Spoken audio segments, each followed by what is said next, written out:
Number एक। दूसरा जो ऑक्सीजन का मामला है, ऑक्सीजन छत्तीसगढ़ में भी शुरुआत में कमी आई। मैं 7 तारीख को जितने भी एक्सपर्ट हैं, विशेषज्ञ हैं, इनसे बात की, डॉक्टरों से बात की, तो ऑक्सीजन की कमी की बात हुई थी। उसी दिन हमने 8 जो ऑक्सीजन प्लांट है जो औद्योगिक उत्पादन कर रहे थे, उसे मेडिकल ऑक्सीजन के उत्पादन के हमने लाइसेंस दिया।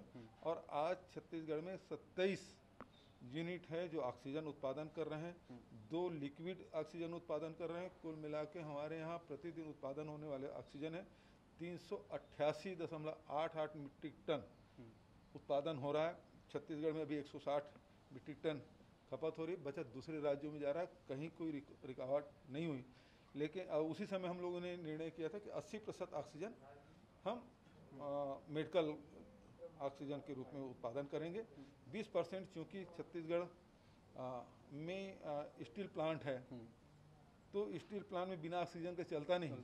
तो इसलिए 20% औद्योगिक उपयोग के लिए किया था। लेकिन भारत सरकार ने अभी आदेश जारी किया 100% मेडिकल के लिए उपयोग होगा। तो ऐसे में हमारे औद्योगिक गतिविधि है वो बाधित होगी। मैंने प्रधानमंत्री से कहा है कि चाहे भिलाई स्टील प्लांट हो, चाहे वो जिंदल कहो, नीको कहो, गोदावरी कहो, सारडा को, बहुत सारे हमारे बड़े यूनिट भी हैं, छोटे यूनिट भी हैं जहाँ ऑक्सीजन की ज़रूरत पड़ती है, वहाँ यदि रोक दिया जाएगा तो पहली बात यह है कि एक बार बंद हो गया प्लांट तो दोबारा चालू करने में महीनों लगेगा, नंबर एक। नंबर दो, केंद्र सरकार और राज्य सरकार को राजस्व हानि होगी। तीसरी बड़ी बात यह है कि हजारों लाखों परिवार है, वो की रोजी रोटी छीन जाएगी। तो उसको भी हमको ध्यान देना है। हम ऑक्सीजन हम कहीं बाधित नहीं कर रहे हैं, तो जहाँ जितना हो हम सरप्लस स्टेट हैं, तो दूसरे स्टेट जाने में हम कहीं रुकावट नहीं डाल रहे हैं, जैसे दूसरे राज्यों में रुका जा रहा है।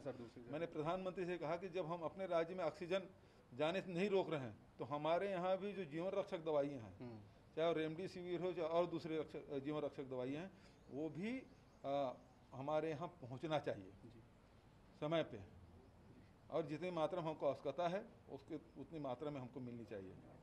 तीसरी बात यह है कि उसी प्रकार से जो वैक्सीन है वो भी सभी राज्यों में जिस हिसाब से उसके प्रोग्राम है उसके हिसाब से उसको पहुंचना चाहिए। तो तीनों चीज़ की व्यवस्था सुव्यवस्थित हो, ये बात हमने कही। और जहाँ तक कि हम लोगों ने जो काम किया उसके बारे में बताया कि 2 महीने का राशन हम मई और जून महीने का मुफ्त में दे रहे हैं, ये भी जानकारी हमने दी। जी सर।